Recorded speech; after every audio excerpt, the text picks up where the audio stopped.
And we are back for the Dead Red podcast after a week off. Welcome back, everyone. Finally, we're back to the night Dead Red podcast version, at least if you're on the East Coast, late night version. I have Sox with me here. He's obviously in his Celtics gear because of free agency. And obviously, we have a lot to discuss on our baseball topics. If you guys want to include NFL and NBA in the chat as questions, you can as well, because we are open to that. Shouts to anybody in the chat right now. Shouts to Tony. Yes, we will address the winning month of the Orioles for the first time since 2017. Congrats, Tony. That obviously goes along with something I've been saying for a while, that the AL East is the most competitive division in baseball. And the AL East is good for baseball. So, Sox, man, I know you guys just lost a series of the Jays, but before that, you were on a streak. Right now, you're in second place, so you're not feeling too bad about things. Anyway, how are you doing, my man? Doing well. Glad to be back after a week off, like you said. The Red Sox, like you said, avoided the sweep, still lost the series against Toronto. It felt like a playoff series that one did, and it seems like these two teams are going to be neck and neck there, fighting for the second spot. But before that, nice streak. Red Sox had one of their best June months in a few years. I think in over 5 years. So it's been nice, man, staying competitive. Obviously, the Red Sox trying to win, trying to stay in the mix. So that's always good. I'm happy to see it. Shout outs to my buddy Joe in the chat, who I spent some time with this past weekend. He's a fellow Yankee fan. And I'm going to get to Tony's comments in a second, but I just want to go over, since he's here, of course, as well. Shouts to Jeffrey, too. He's not very happy today, Sox, because he's a Nets fan. Ooh. So that's a little bit of some hard feelings for Jeff right there. But he's a good Nets fan. He's a true Net fan. He's not a bandwagon. But I want to talk about NYYNews-TV Day first. Many of you do not know this. Many of you may know this already, but we had an event this past weekend for NYYNews-TV Day. Unfortunately, it happened on the day of the no-hitter, and it was 88 degrees outside. It was hot as hell. I got sunburned. It was an experience, but the fact that we forgot about the no-hitter and paying $120 for the shit we got, it was phenomenal. That's honestly what happens when you connect with Yankee Stadium. But we had over 100 people show up. I had, for the first time in my content creating career, and this ain't a fucking joke here, people. Other FanFest was fun for the Giants. I know, Sox, you've seen FanFest and a lot of the other stuff as well. Jeff and Tony are right. Sub up to me, sub up to Sox, sub up to Big Beat Reactions. I know he's been very active on there as of late. But for FanFest, it was fun. It was like NYYNews-TV Day. But what's different about NYYNews-TV Day, and I don't want to be egotistical here, is I had people walk up to me and say, "Listen, you're Alex, right?" I'm like, "Yeah," and people were like, "Listen, we're big fans of you and your brother. You guys run a great show over there." So that was fun. That was fun. And obviously, FanFest was, a little early in my content creating career. So I understand people not getting notice me a little bit. But it was fun. And, the guys, it's like we all knew each other for a few years when we met up with the guys like Joe. Joe's an animal at the stadium, Sox. We were in the second deck in left field under the blistering heat. And he just kept yelling at Aaron Hicks. He kept yelling at Yordan Alvarez. He was talking about Yordan's wife, Monica, and how if he's not doing good, he's going to take her home with him. So he is an animal at the stadium. I wish we would have gotten some actual video of him screaming it out. But, he's a fun guy overall. And we just had a really fun time. And afterwards, we went to Patsy's in upstate New York and had some really good pizza. I don't know if you guys have seen, we did a little mock Barstool pizza review. I'll actually play that in a second. And then Donald Sox, who you're familiar with, of course, my brother, and two friends of mine, Sean and Matt. Sean obviously is going through some stuff right now, which is why he's not really on the channel. We went out afterwards, obviously no shell, and then we went back to the city as a group because we each had to go our separate ways, and it was a fun train ride overall. Of course, we need to hit a Boston game during the series. Yes, that's before the All-Star break. So, yeah. if we could get the crew together, I'm gonna see what week I'm on vacation because I think I'm supposed to be going to Atlantic City during the month of July. Again, I'm supposed to be going to resorts. But that's gonna have to be done. Yeah, we'll talk about it. But here is the mock pizza review if I still have it. Of course, it seems that I don't right now. I'm gonna get it up. Sox, have I talked to you since the Celtics lost the finals? I believe we talked. I'm not sure. I'm still kind of hurting over that. But I think it's awesome that Steph finally got his finals MVP. He's done it all now. Yeah. Let's see. I'm trying to download this. You know what? I'll play it. Yeah, actually, no. Twitter would actually.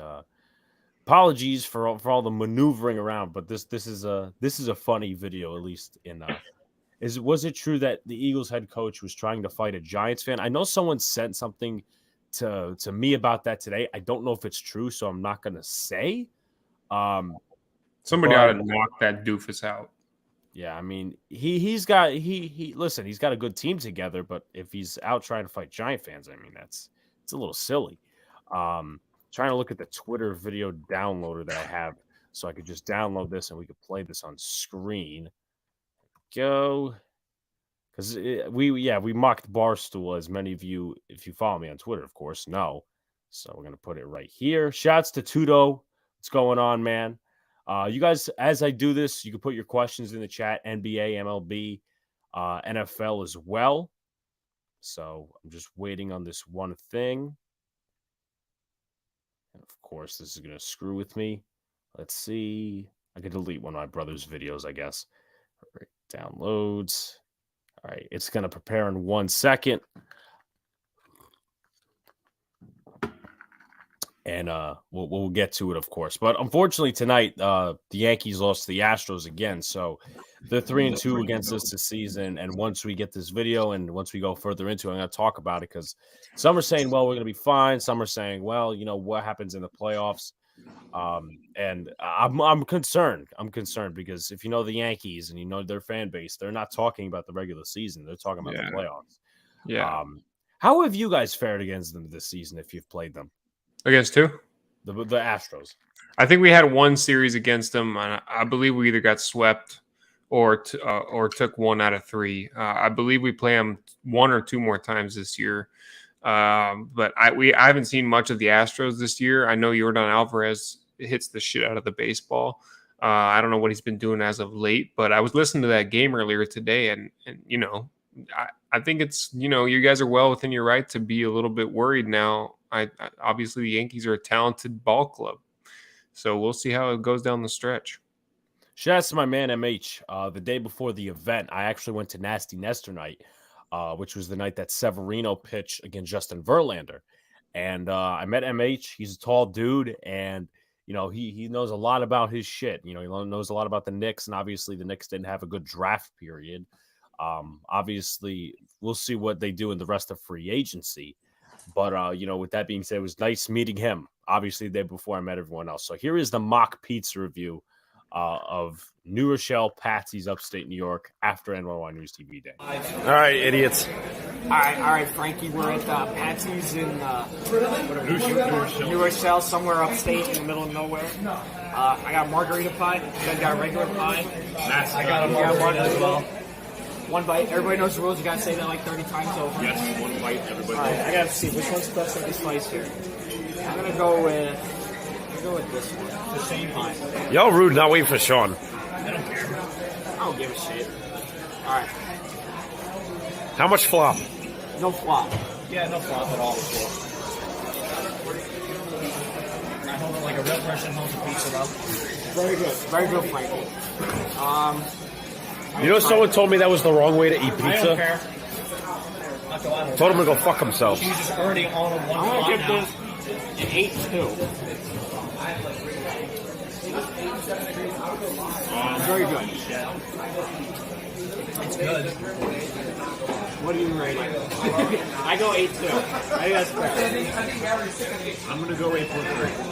I'm gonna go 7-8. Okay. You dare share one with Alex? Still better. Slice. I'm good. I feel like I can finish it. All right, Frankie. We're at Patsy's in. I don't know why it looped like that, but we don't need to hear it a second time. So Did you try the pie? I didn't, unfortunately. I regret it because apparently it was very good, at least according to the guys in the review. And my brother has this thing where he doesn't eat the fucking crust of thin crust pizza. I shame him for that.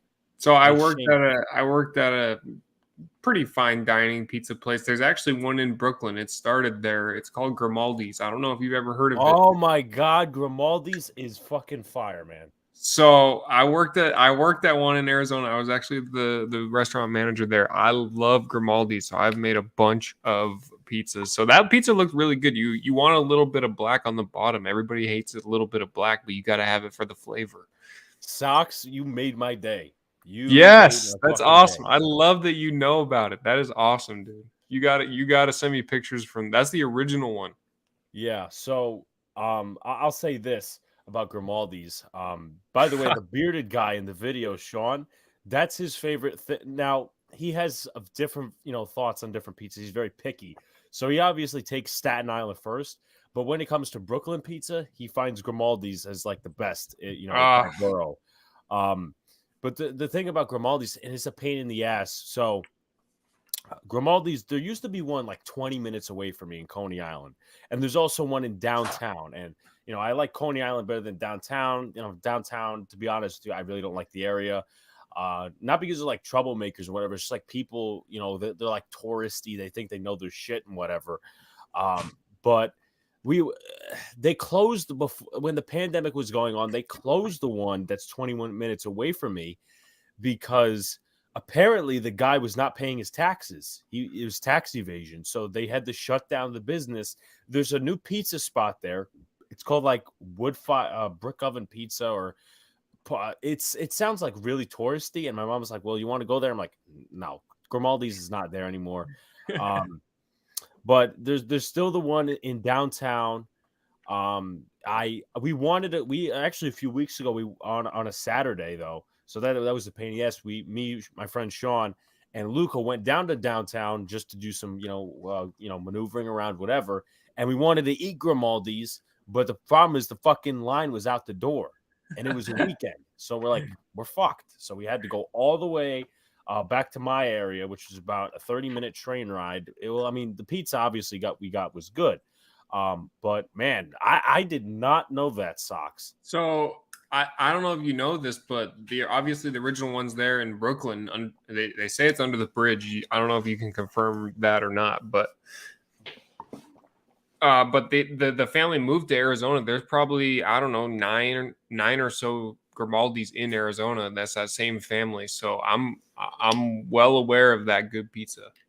I did not know that. Yeah, man. Thank you for telling me that. Yeah. I did not. That's awesome that you know about that. I love that. So shout out to everybody in chat. So Red Sox just sell, y'all. They're in second place. What are they going to sell for? Obviously, MH's team is riding the hot. No, they just lost the Astros. So they're not necessarily hot, but they are in first place. And I think the Braves are only like 2 games behind them or something, if I'm correct. But one of the best things that, NYYNews-TV Day brought was hanging out with Gary Sheffield Jr. And he has some stories, some really crazy ones. And I want to tell 2 real quick. Obviously, coming from him, it makes it's funnier. So I'll start with the Randy Johnson story. The Randy Johnson story. And by the way, just a quick note, the day we were there, that we had our event, Doc Gooden and El Duque, Orlando Hernandez, were actually in a suite above us. So he got to hang out with them a little bit, and then he came back down hanging with the crew. Doc Gooden is actually his, I think it's his godfather, if I'm not mistaken. And that's who he stayed with when he was here. He stayed with Doc in, Long Island. It's a place called Glen Cove, but I didn't know he had a place in Long Island. And then we'll get to Doc actually plays a part in one of the stories. But anyway, back to the Randy. Shouts to Nimmer. Yeah, maybe in a little bit, man. Stay tuned in the chat, though. What was I going to say? So Gary Sheffield Jr. is like 10 years old at this point, 10, 11, 12 years old. And he's in the clubhouse. He's just wandering around. Mind you, he shouldn't be there. So the Yankees are losing, and this is like 2004, 2005. The Yankees are losing like 13-0 in the first 3 innings. Randy Johnson gives up a shit ton of runs. So everybody's booing in the old stadium. You could just hear it. And Randy is in his locker. He's just head in arms like this. He's not happy with his start. And he looks at the TV and he says, holy shit, I gave up 13 runs. So a few innings later, the Yankees actually come back. It's like 17-13 against the Tampa Bay Devil Rays. So Gary Sheffield Jr. walks up to Randy Johnson. He says, you know, the Yankees came back. So Randy Johnson, who is 6'11", he tells Gary Sheffield Jr., kid, if you don't get the fuck away from me, you know what? Just go fuck yourself. So he actually tells little Gary Sheffield Jr. to go fuck himself. That's not even the worst part.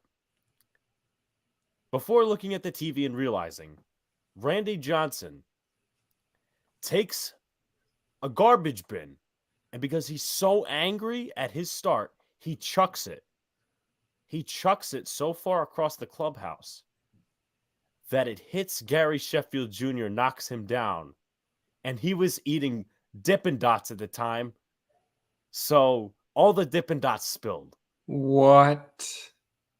So with that being said, Randy Johnson looks at the TV. He says, oh my God, kid, you weren't kidding. And the one of the attendants in the clubhouse says to Randy, listen, you know you knocked over that kid over there and he spilled his Dippin' Dots because of it. So he feels bad now.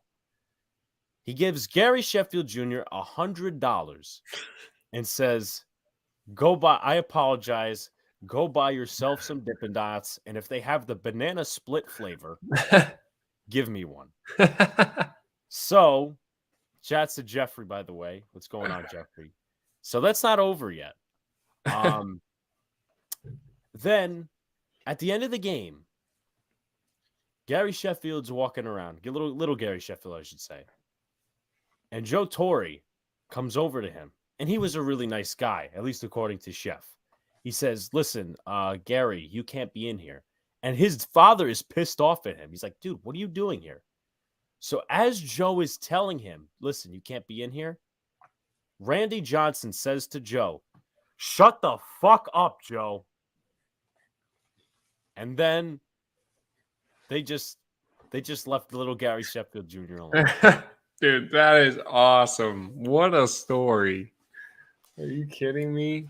From a legend, Randy Johnson, too. Alex, before I forget, Jamestown Baseball, it's All-Star Championship. They won last night. Hope everything is doing well for Jamestown Baseball, Jeffrey. So I got another one. I got 2 more, actually, now that I realize it. So, Gary Sheffield, and he was known to be a hothead in his days, Gary Sheffield gets hit by the pitch. But the thing is, he swung. So he walks to first base. And Joe West, we all know Joe West, the umpire, goes to Joe Torre and says, Joe, can you tell Gary Sheffield, he swung? So Joe responds back to Joe West, you tell him. Because he was that much of an intimidating player. And you know what happened? They didn't change the call because nobody wanted to tell him.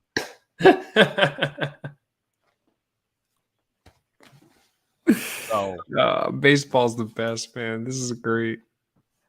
They will be playing in Chelmsford, Massachusetts, starting on July 16th.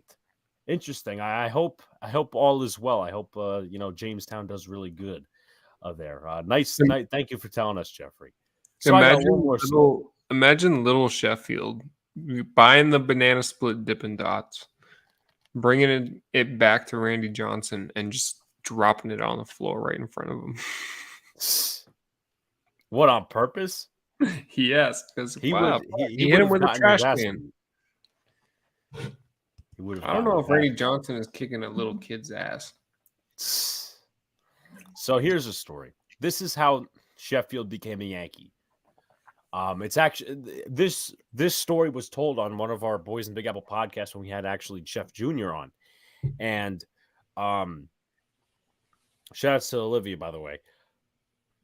Gary Sheffield is in a room with his son, Doc Gooden, who was an assistant at the time. He worked in the front office with the Yankees. And there's George Steinbrenner.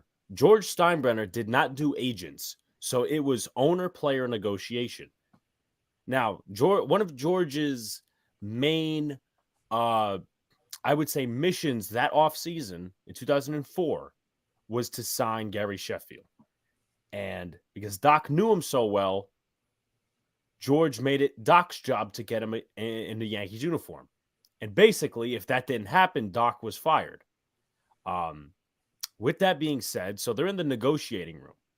And Gary Sheffield wants $13 million a year, which was big at the time. He wants 3 years, $39 million. And George doesn't know about it. He's like, I don't know, dude. That's a lot. $8 million a year, maybe $10 million, but $13 million. I mean, that's a little steep there. So Gary Sheffield, hothead, walks out of the room. Walks out. And he's done with it. So Gary Sheffield Jr. says to Mr. Steinbrenner, "Can I have some Smarties?" So then Steinbrenner at the time was like, "Yeah, sure, kid. Take as much as you want." So he ended up taking like 10 rolls. And then Steinbrenner talks to little Sheffield and says, we got to get your dad back in this room. We really want him to be a Yankee. So little Sheffield at the time says, "Well, to be fair, Mr. Steinbrenner, if you want him as a Yankee, why don't you just give him what he wants?" So George changes his mind and says, "You know what? Go out and get your dad. We're going to make him a Yankee." So little Chef comes out to his dad and he's like, "George wants to see you back in the room." And basically, Gary Sheffield's like, "Who the fuck does he think he is? I'm not going back in there." And George waved him in, and they finally got him in the room, and then he's a Yankee. Dude, Oh. what a unlimited stories this guy must have. Just those little moments in growing up in a clubhouse, like that is so cool. You see it with kids all over. Like you saw Curry growing up in the locker room with his dad. Like a bunch of these kids. Like that is so cool. I love those stories. And he played college baseball for a little bit, but unfortunately, I don't know what happened to him. But now he's obviously doing his thing now with our network and whatever. But a lot of people rip him on Twitter, and he's a really nice guy in person. He's a really nice guy, really chill. I mean, the day after the event, we actually went over to our buddy Francis's place, and we chilled out for a little bit. But he's down to earth, and people make him out to be this guy who's he thinks he's he lives off his father's money. He thinks he's his father and all this stuff. That's not who Gary Sheffield Jr. is. I'm going to say that right now. That's not who he is. A lot of people make fun of him for it, whatever, but that's not who he is. He's a smart guy. He knows about baseball, and because he's against the analytical way, and because his last name is Sheffield, really, people attack him on Twitter, and but for those of you who attack him, he's fucking I hate mumbling and stumbling over my words, but you don't fucking know him. So yeah, I just thought I'd say that. That's a good point. We had a fun day overall. Nice. It was great. Except the no-hitter. The no-hitter was yeah. I mean, and you know what the funny part too was, Joe, who was in the chat earlier, I don't know if he's still here, was as I said, he's an animal, was taunting different Astros fans, and we wanted it to work out so much, but then they got no hit. And I even said, listen, if we lose, we fucking lose, but at least get a hit.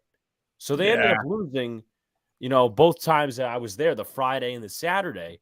And the pain in the ass thing was that every time I went to a Yankee Astro game, they lost.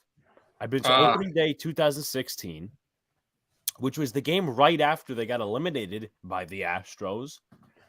2019 Old Timers Day, which was like 8-3. I think the final score was. J Happ was horrible that day. Then you got the Friday game, which was Nasty Nestor night, where Severino pitched well. I mean, he just gave up a 3-run home run to Kyle Tucker, and the offense didn't support him against Verlander. And then the following day, when they faced a pitcher that was like in the fives ERA wise, and there was Christian Javier. They couldn't score for anything, and they ended up throwing a combined no-hitter. And let me say this as well. They did the same thing to us 18 years ago, a combined no-hitter. Yeah. The pitchers that were there that day, Roy Oswalt, but he ended up getting injured, which was the reason for the combined no-hitter. Brad Lidge, Octavio Dotel, Billy Wagner, and two other pitchers. So I don't know what it is. I guess that, when it comes time, we can never beat the Astros. They were going inning by inning, if not batter by batter there for a minute. I mean, it sounds like 7 pitchers used. And you know what?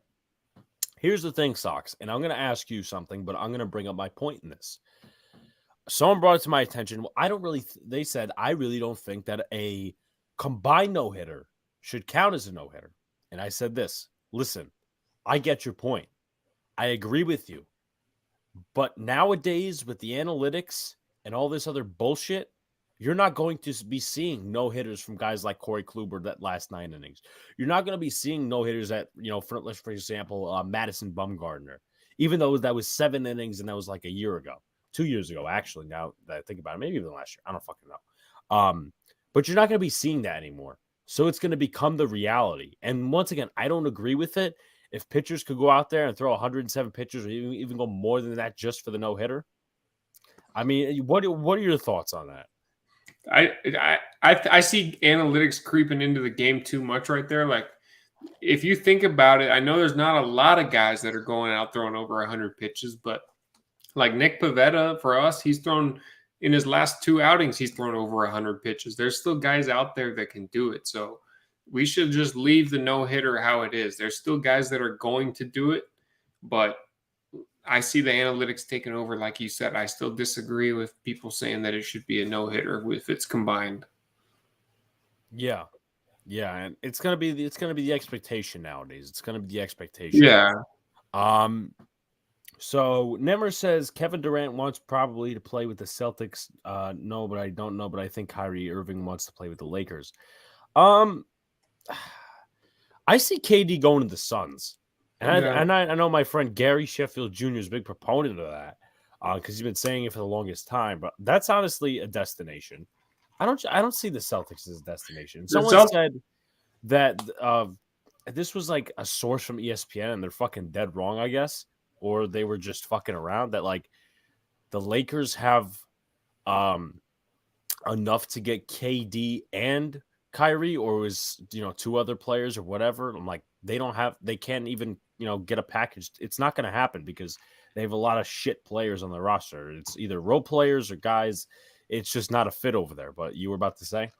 Well, to the Lakers' point, I mean, they've proven time and time again.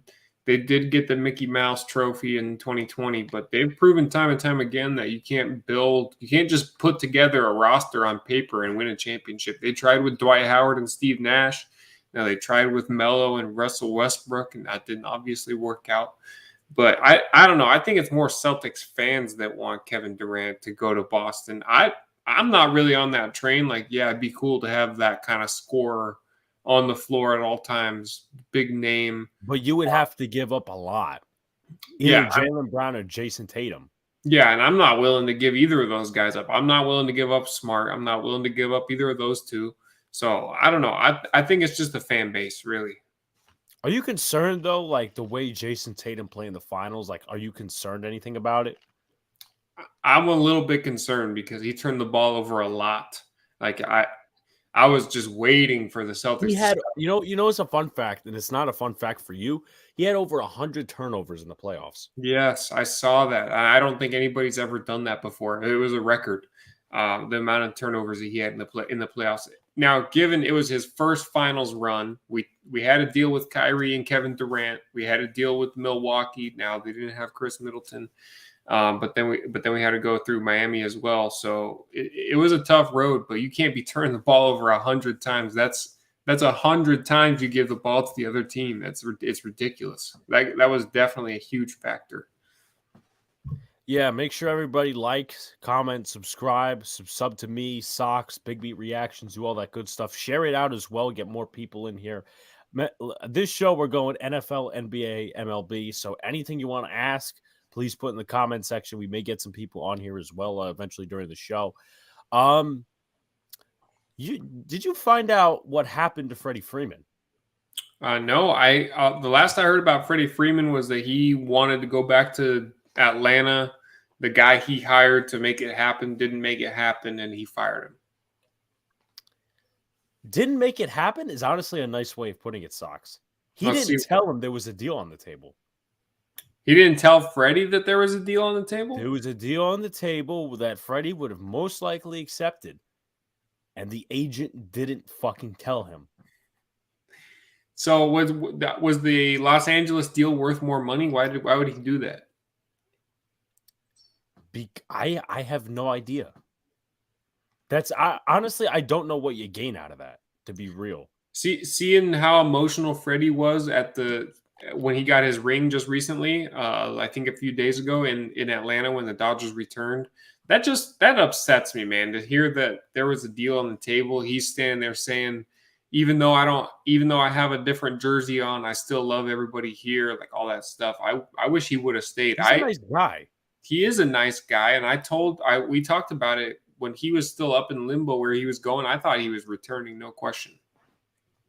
Yeah, and once again, and my friend actually asked me on Saturday before all this shit came out. He's like, do you blame Dodgers fans for booing Freddie? Not Dodgers fans, Braves fans for booing Freddie Freeman. I said I could see both sides of it. Because you will have those fans that like, okay, you fucking betrayed us. We won the World Series. Now you leave.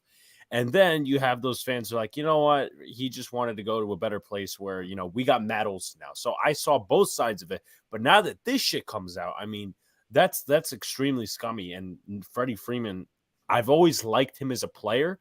When I was in high school, my coach would actually send us through this one app. He would send us videos of basically hitting film with swings and shit. Freddie Freeman would be one of those players.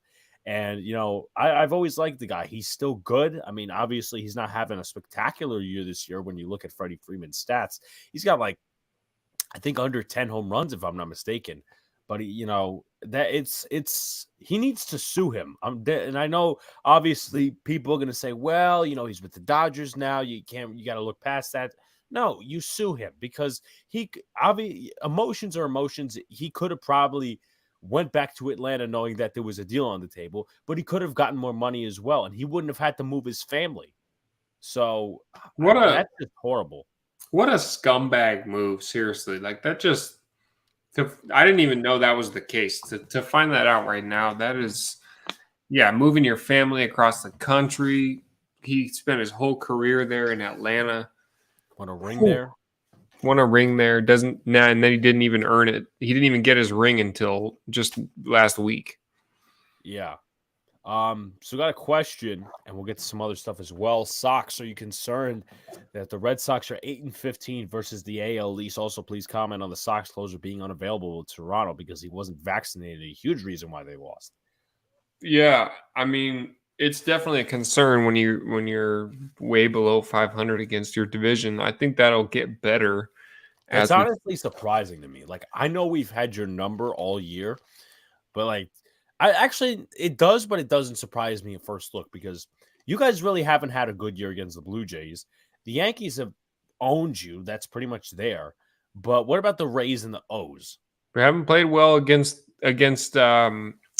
against the Rays. I think the Orioles are maybe the only team we have a winning record against in this division. It's just been tough, man. Like down the stretch, the Red Sox blow so many close games, and it's a concern that we're way below 500 against the AL East. But I think that's going to get better as we see more.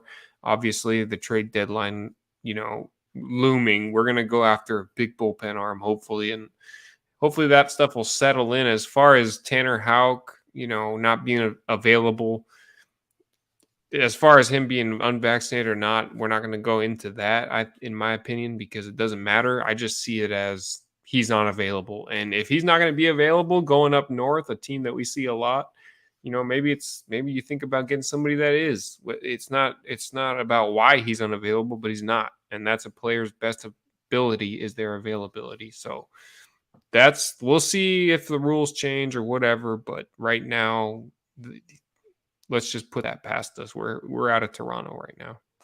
Sox are 5-3 versus the O's. I mean, the Yankees were like 11-8 versus the O's last year, and that was a big talking point heading into the season.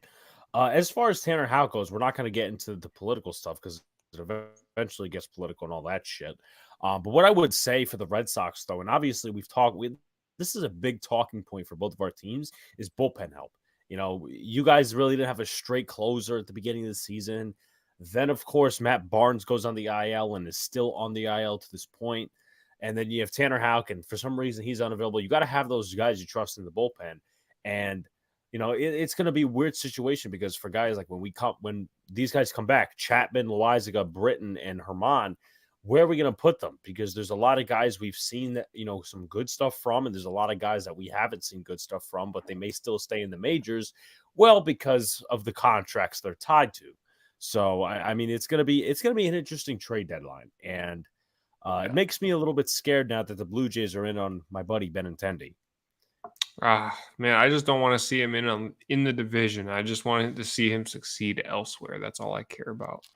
It's personal with him. I really did like him. I definitely think he would succeed with the Yankees in that short porch. Like everybody sees him as a contact hitter, but if he gets that short porch, I think he's hitting a few home runs. Like maybe that's with me, but we need a top of the order guy because DJ hasn't been himself. We really don't have anyone like Anthony Rizzo. He could be but it's on and off with him. And Judge, I mean, I like him as a center fielder, but leadoff hitter all the time. I mean, you just need somebody who's a table setter, and honestly, Yankees haven't had a lot of table setters. Nimmer says, I do think Kyrie to the Lakers will happen.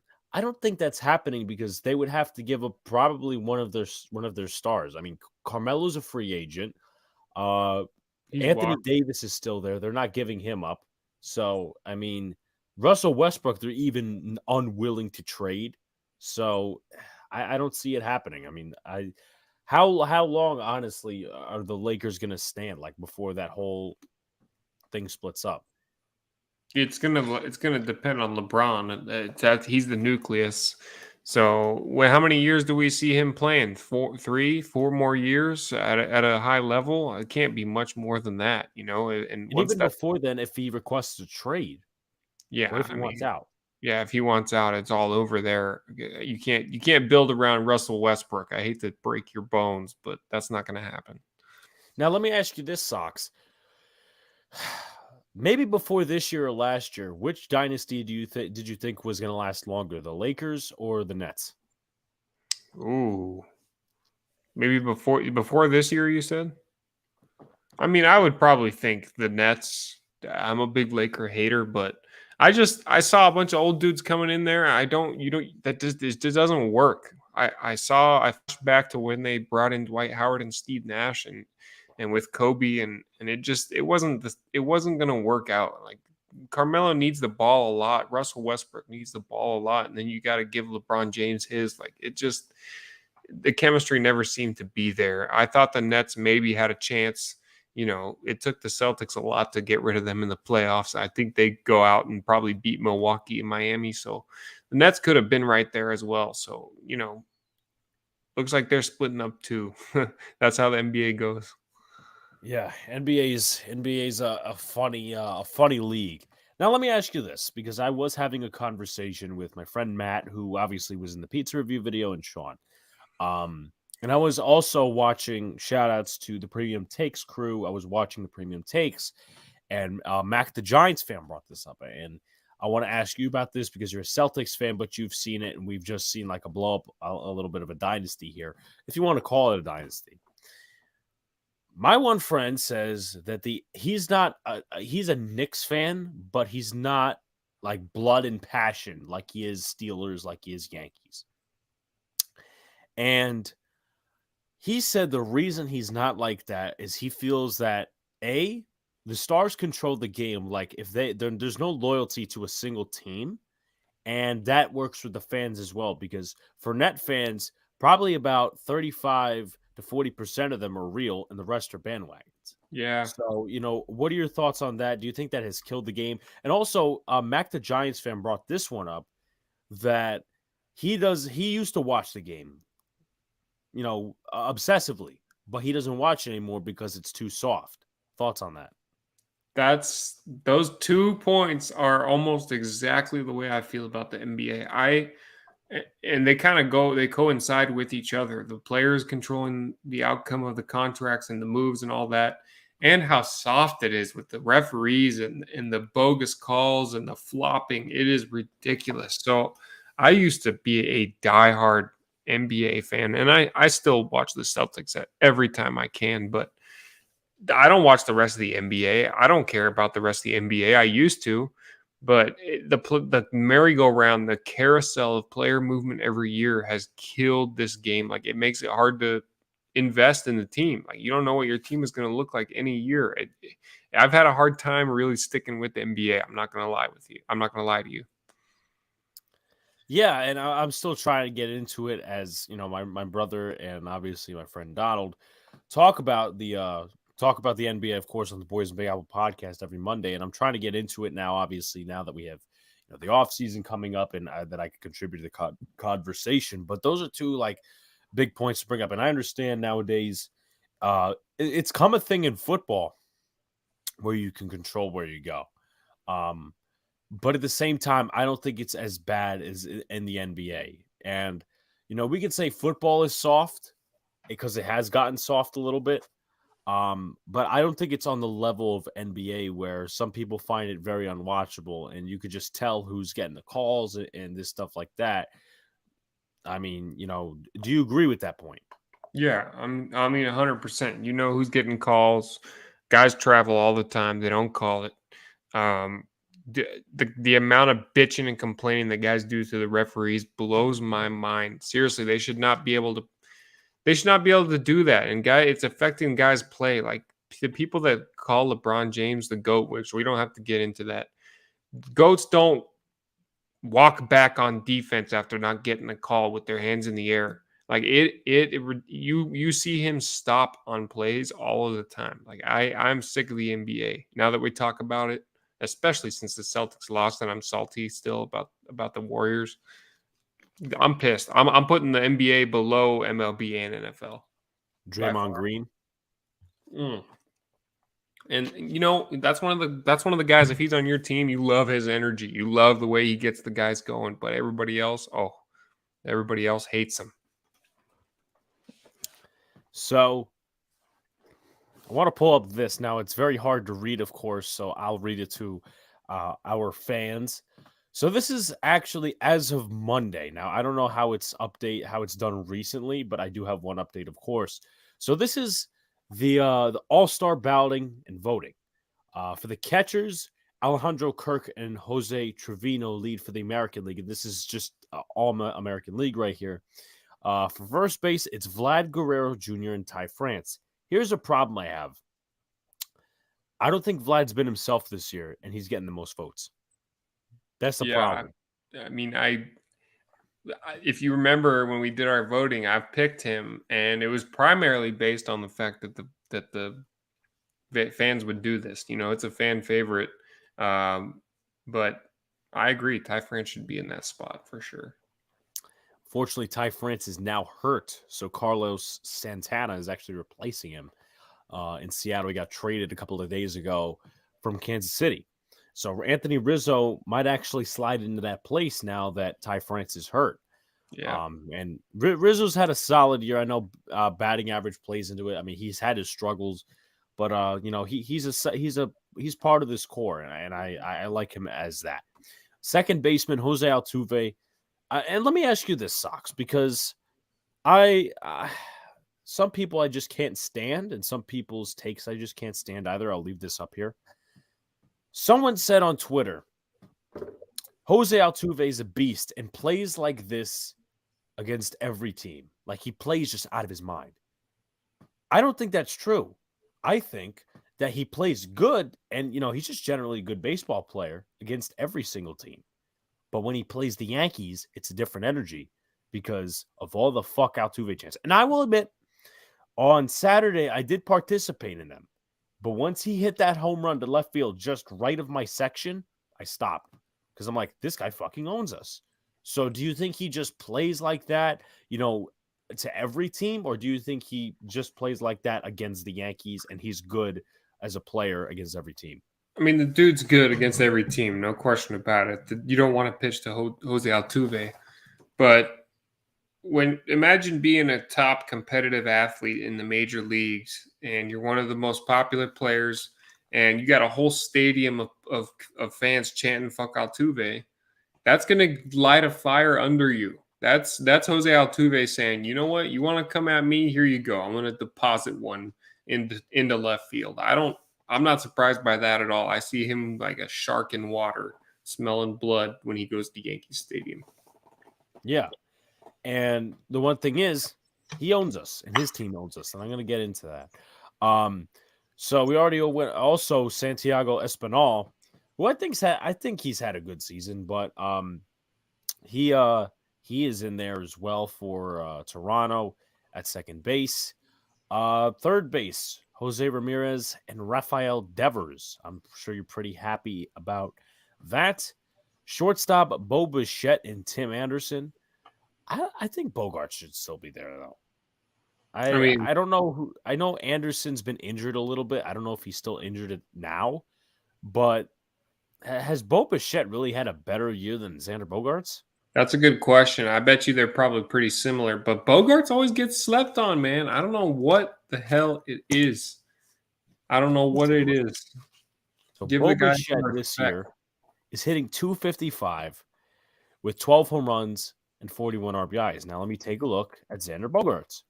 Xander Bogaerts is hitting .326 with 6 home runs and 31 RBIs. I think it's the home runs and popularity that does it for Bo Bichette. It's the popularity. It's his daddy playing in the MLB. Just give it to him. The All-Star game doesn't mean anything anyways. It's unfortunate that we've come to this state. Yeah, it is. It really is. I miss when the home field. You could really put that as a common thing between these three sports that we're talking about: NFL, NBA, and MLB. All-Star game doesn't mean shit. I mean, the one thing that means the most is the MLB All-Star game, but at the same time, like you see guys not participating in the home run derby. Yeah, and in the NBA, we should we see LeBron James in the dunk contest? Yes. Will we? No. Should the MLB All-Star game decide home field in the World Series? Yes. That is badass. Will it? No. I don't understand why. Yeah. So designated hitters Jordan and Shohei Ohtani. Jordan definitely deserves it. Ohtani, I'm still trying to grasp whether he should be, though, because I don't think he's hit that well. I mean, I've seen him play a couple times now this year, and he hit the Red Sox pretty well. So he did hit the Yankees pretty well. Yeah, Ohtani is hitting .265, total 17 home runs, 49 RBIs. Okay, so I could see that. In terms of pitching, though, which obviously that's not why he was voted in. 7-4, 2.68 ERA. Okay, so he's gonna get in the All-Star game either way. I think we're at that point. Shouts to Bruin in the chat. He says, "What's up, Sox?" What's up, Bruin? Designated hitters just went over. Outfield, Aaron Judge, who is already in, by the way. They've announced that. Mike Trout, George Springer, Giancarlo Stanton, Taylor Ward, and Lourdes Gurriel. I think that's That's honestly a solid list. Stan, I mean, I've had my doubts whether Stan's an all-star player, but he's heated up recently. And I think that's I think that's a good list down the stretch. I think just once again, when you're looking at this, first base is Vlad Guerrero. I don't think he's had that much good of a year. I mean, it's hard. Like we've talked about with Garrett Cole a little bit. It's hard to make a second of a really good year. And this guy was hitting like some odd 40 bombs last year. It's hard to replicate that. Yeah. But he gets in because of the popularity. And, we'll see how serious these guys end up taking the All-Star game, of course. Hold on. I got to pull up my doc, of course. But who do you see as now you mentioned, well, Tony actually mentioned it, and I feel like I missed some of his comments. I'll go back up in a minute. But who do you see as a bigger threat to you guys? The Jays or the Rays? Thoughts?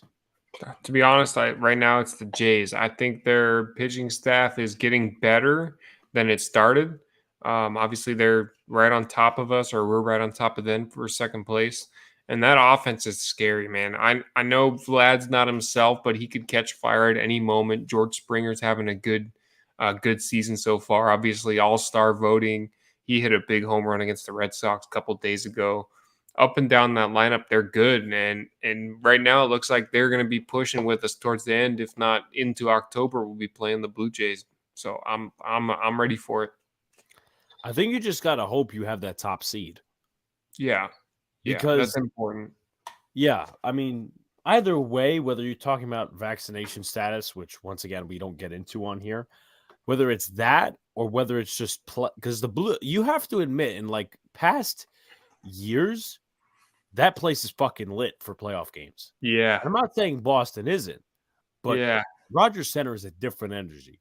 So if Boston wants to play up, and I'm going to look at the standings now. You don't want to go on the road and play in Toronto. No, you close the roof in there and they trap that sound. Oh, you're screwed, man. You're fucked. Yeah. So right now, both teams are actually tied. So the Jays are 43 and 33 with the Sox holding the same record. And, of course, they're tied for that one wild card spot. And then it would be the Guardians, then the Rays. And the Guardians actually have 0.001 better winning percentage. So that's what gets it there. And the rest of the teams, of course, are uncompetitive. But it's weird the Orioles have made strides. Shouts to Tony and his Orioles. But you don't, and that's one of the things. Like last year, we were talking about going into the wild card and making some sort of a playoff run if we were ever going to get that far for the Yankees, is we don't want to play on the road. And it's very hard to accomplish that feat. However, you take a look at circumstances that really go against what I just said. I mean, Houston came to Yankee Stadium in 2015 and beat the shit out of us. Dallas Keuchel shut us down. Tanaka and those guys weren't that good, and our offense didn't get cooking. So, I mean, it's about a lot of different things. And, before we get into all the Astros stuff and stuff like that, one thing I will say is if this whole set against the Astros, call it a 5-game set, if you will, if this didn't scream that we were A, overmatched, B, we need adjustments to Brian Cashman in the front office, it's never going to get to their head. Yeah. It's never, because if you take out Aaron Judge, if Aaron Judge is not in the lineup, we get swept. We are absolutely swept. And he didn't have all too good of a day today, but you look at, walking it off on the last day and the first day. I mean, hold on. I'm gonna pull up a video, basically my thoughts on Aaron Judge. Fuck you, pay me. Fuck you, pay me. Fuck you, pay me. Fuck you, pay me. That's awesome. I love it. What was I gonna say? I gotta get some comments here that I know Tony was. A couple topics I would like to see addressed tonight. First, the Orioles have the first winning month since August 2017. Now, they are being, of course, the Orioles, 7 games below 500. I still think they could be. I still think they can have progress at the end of the year. Like if they're not going to be in the playoffs, it's of course that way because you got 4 other competitive teams in the East, but they could be making some strides. Yeah. You know, your thoughts on the Orioles? Yeah, it's got to be so tough, man. As a Baltimore Orioles fan, always looking up from the bottom. But I think it's awesome that they're winning some ball games, and I've always rooted for them, to be honest with you, because they've never been a threat at all to the Red Sox. Really, I've always kind of rooted for Baltimore, so I think it's cool that they're making some strides. Hopefully, they don't go and make the playoffs or anything like that. But good for them. They have actually one of the best bullpens, if I'm not mistaken, in the MLB. So I'm a little jealous there. I heard that. I actually heard that. It was a little bit surprising to hear, but that probably goes to why they're winning some games. Yeah, definitely. So here's what I can say about this whole Houston series. I understand, yes, they swept the A's, but then again, who didn't expect the Yankees to sweep the A's? What did you guys do against the A's? Refresh my memory a little bit. We swept them that was the first game of the first series of the road trip. And did they ever come to Boston? I don't think so. I could be wrong. I don't think they did. I'm gonna take a look because I feel like you guys played them at home, but it was back to back. Yeah, so I think we won 3 out of 5 against them. Okay, so in Oakland, you are correct. They did get 3. 4 out of and 6. then A's. You two guys took 2 out of 3 at home. So okay. Ideally, so we dominated them. Yeah. So let me ask this now. Before I get to the Astros thing, this actually came on my mind because this team is likely moving. Rob Manfred wants 32 teams instead of 30. 2 cities that should have MLB teams. You got any thoughts? Nashville.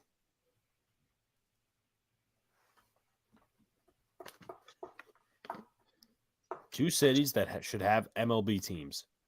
I haven't really thought about that. Make sure you guys hit up in the comments too. Your ideas on cities that should have ball clubs. Would they try to go to Toronto with another team, or not Toronto, to Canada with another team? I don't think they'll go to Montreal again. I don't think that's going to happen. Yeah, I really don't know. I'll give some cities. Nashville's 1. Jacksonville. Portland is 1. I'm just trying to throw out names right now. Salt Lake City. They're going to put 1 in Las Vegas. It's kind of obvious Oakland's going to move there. Yeah. Something in Oklahoma, maybe. New Mexico, they have minor league teams, maybe, but I'm just trying to think off the top of my head right now. Nashville would be a leading one, though. Nashville. I'm going to look it up, actually. I don't want to cheat here, but I'm going to look up cities without baseball teams. What about Indianapolis? Indianapolis could be something. That's actually, that just came up. One of the Carolinas, Charlotte, maybe. Oh, that's a big baseball town. City. Memphis, Tennessee. That could be one. I don't think they need another team in Texas. San Antonio is a large city, they say. But once again, I don't think they're going to go ahead and put a team in Texas again. I think Nashville, for me, Nashville. Vegas and Indy. I want to say, I think Indy would be another one. Nashville and Indy. Because I feel like Portland would be, of course, it would start out as an expansion team. But at the same time, I just don't think Portland. I think Portland would be another Seattle. Like, it won't be very good. Yeah. So there's that. Ben Simmons is a bust. He's not going to do anything in Brooklyn with Katie and Kyrie gone. I mean, they don't even have their own picks. So it's tough to get a rebuild going like that. Yeah. I mean, they handed them all to Boston. Now we're going on finals runs. That's what happens. I also don't think the 76ers would give James Harden a contract. I thought they're going to be discussing negotiations this weekend, from what I hear. Yeah. So there is that. But I'm going to say for my final pick, I'm going to copy you for one, Nashville and Indianapolis. Yeah, I think Indy might be, and that was just off the top of my head, but that's a good area. That's a host city. They got the NFL Combine there. That's a good point. I'm planning on going in February if I have someone to go with. Nice. Yeah, I've never been to Indy. I have family in Ohio. I've been there many times. It's very, very similar. But you get into your Astros stuff. I'm gonna use the restroom real quick. I'll be right back. Of course. All right. So while Sox takes a break, I'll take your guys' questions and stuff like that, as well as we have hit the 1 hour mark, which means I should remind you guys, hit that like button and comment and subscribe, turn on post notifications so you know when the live stream pops to your drops. That would be for me, Sox Arizona, Big Beat reactions, all that good stuff. Anyway, I'm going to talk about the Astros. I'm also going to, say this shit when Sox comes back as well. So the Yankees obviously have lost 3 of 5 to the Astros. 2 of the games were started by Sevy, and 1 of them was started by Garrett Cole. Of course, the one I attended. Without Aaron Judge, the Yankees would have been swept. Now, obviously, the what-ifs play into that conversation. My mom went to the Nike store and got me Green Bay Packers sneakers. That's an interesting one. Shout out to Jets Mess, by the way. Appreciate you, man. But yeah, Green Bay Packers sneakers. That looks probably ugly because I don't green sneakers, green and yellow sneakers. But shout out to Jets Mess. So, and those were really good starts. If you guys look at what the Yankees did in terms of pitching in that series, they didn't do too awful. The bullpen, you could say, well, Lucas Ledke and Michael King gave up some runs there. Miguel Castro was kind of a mess. But in terms of the Yankees aspect, they didn't hit a lot. And that is honestly what has me a bit rattled. I appreciate the fact this is a first place team. We beat good teams. We just can't beat the Astros. And if you're a Yankees fan, I'm of the belief that you cannot be too focused in on the regular season. The Yankees could, I don't know if they've done it any of these years, but they could possibly be a wild card team and win the World Series. But you could also be, a division winner and lose in the first, second round. So there's that. And obviously, us Yankee fans, we're focused on the playoffs. We're focused on deep runs and the World Series. And that team that's been blocking us the last few seasons is the Houston Astros. The Red Sox in 2018, that was a fucking anomaly. Yeah. Right? That was the one run and all that stuff. But Sox sees me talking about the Sox eliminating my Yankees.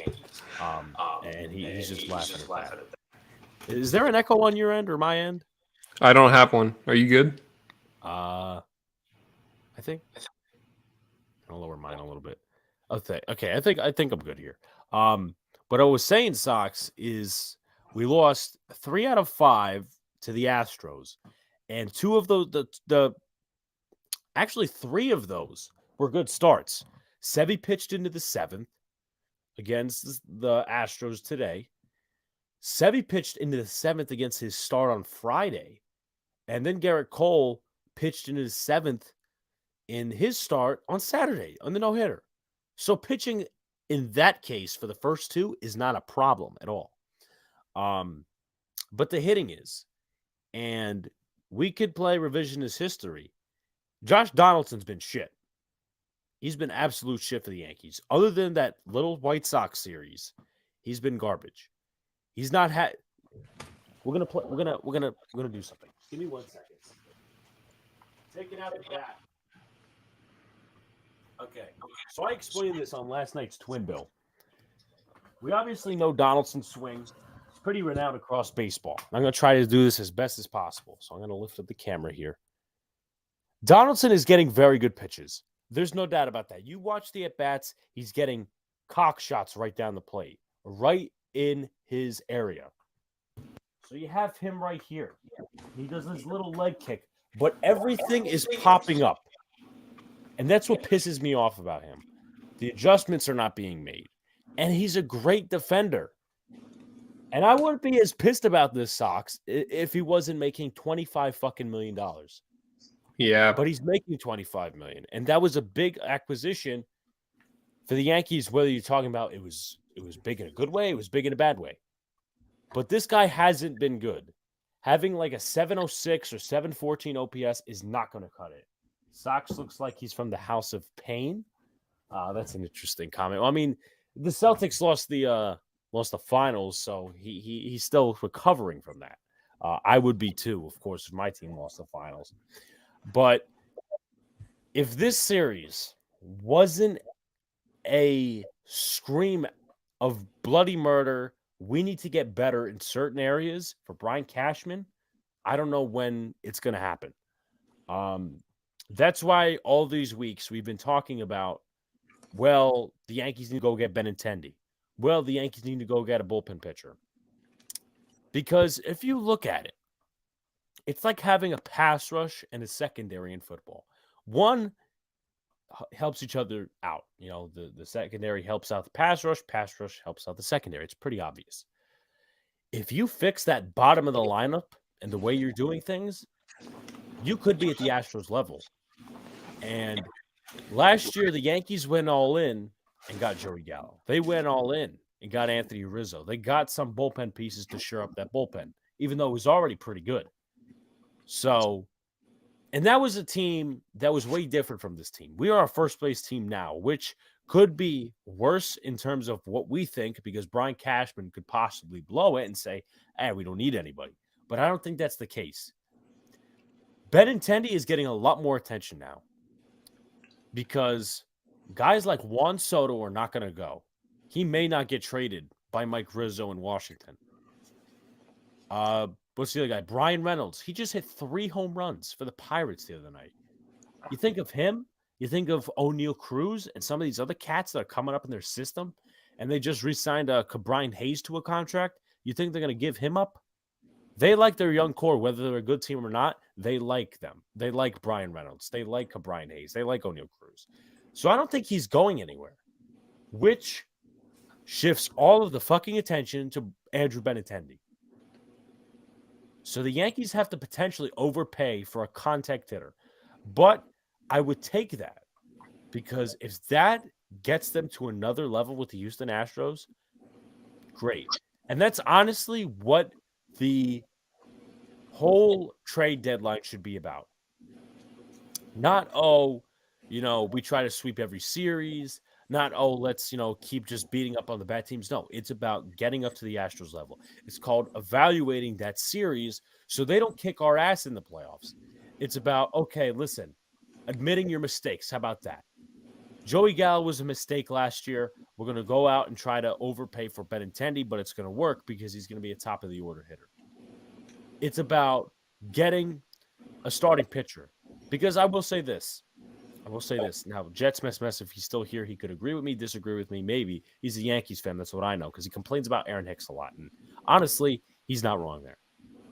But you look at the 2 starters, and I just talked about them, Luis Severino and Garrett Cole. They've done really well recently. Whether you look at bad teams or good teams, they've done really well recently. But those last 3 guys, they may need to shore up that rotation. And it's not just for this year's Sox. It's not just for this year, guys. Jameson Taillon and Jordan Montgomery, they're free agents. They are free agents. So don't think let's put it this way. If they trade for a guy like Luis Castillo, like Frankie Montas, or try to get one of the young studs from Miami, it doesn't only scream that we're shoring up this starting rotation for now. It screams that that's going to happen going into next year, where they could also take some of these young cats that we have, like J.P. Sears, who's pitched fucking phenomenal, where you take a guy like Marinaccio, and you could even shove him into the bullpen too, because some of the bullpen guys are free agents at the free agent period next year. Chapman's a free agent. Herman's a free agent. Britton's a free agent. So shoring up that bullpen and getting new guys kicks some guys out the door. So it's a big picture thing as much as it is just for beating the Astros. But this series honestly should have shouted to Brian Cashman in the front office, look, admit your mistakes and move forward. I'll talk about IKF in a second because he's disappointed me a little bit. And I'll talk about a couple other players. Sox, what do you have to say? I think that's interesting. Looking from the outside in, I'm not super in on the Yankees like you are, but that's a good point, and it relates to the Red Sox because you want to know that your team's going to be, invested in winning down the road, and series like that will give you a wake up call. The Red Sox have had that here against Toronto. Like, we still need a bullpen, even though guys have stepped up. Schreiber stepped up.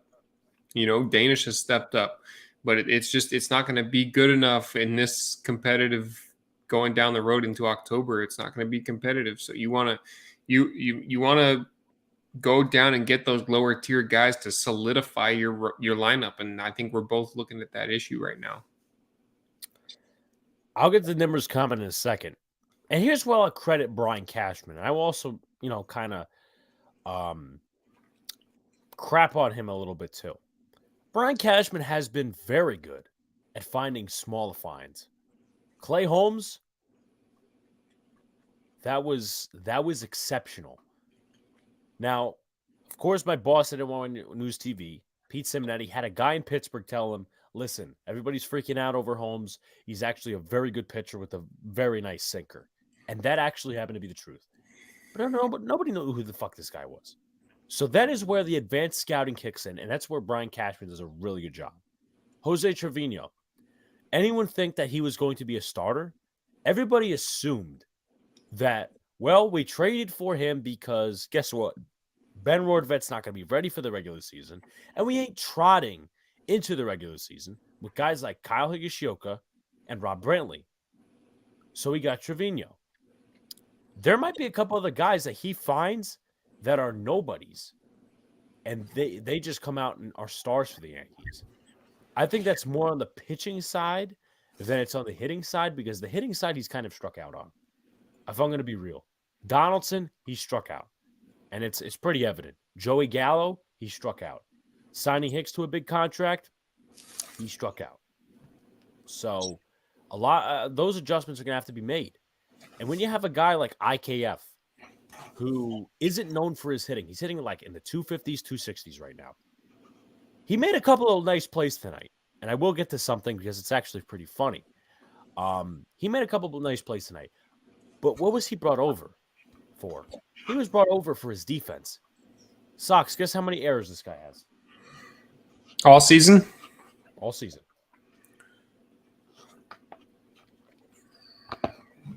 I'm going to say 10. Try 12. Oh, I was close. That's a lot of errors, man. When you were brought in to be a defensive shortstop and to substitute for Gleyber Torres, that doesn't look good. That's a lot of errors. And here's the thing, though, as well. Oswald Peraza is our third best prospect right now. He is a shortstop. Many Yankee fans know that we have two shortstops waiting in the wings almost. And we have a couple others that are also in the minor leagues. So you could play revisionist history and say, look, if we were going to get IKF, and if I knew that, shouts to Nimmer, what's going on, man? If we knew we were going to get IKF and he was going to make 12 errors, I would have rather just taken Volpe. I would have rather just taken Peraza. So there's that on the table if you want to play revisionist history. And how that could affect things down the line as well. Well, let me speak Peraza first. Volpe's had a very good last couple of days in Somerset, which is the AA affiliate of the New York Yankees, which I might be going to a game on July 25th. Details to come later. As for Peraza, he's heated up. The positive traits about him, his defense is great. His speed is perfect. But the one question is whether he can hit major league pitching. Right now, he's hitting around 239, and he does bring the power too. So there's not really going to be much of a shortstop market when you go to the deadline, and I don't think the Yankees are going to be trying to admit that mistake this early. Because if they do that, that's kind of an ego thing. I'm going to be real. But if you are looking to make improvements, Oswald Peraza might be an option at shortstop.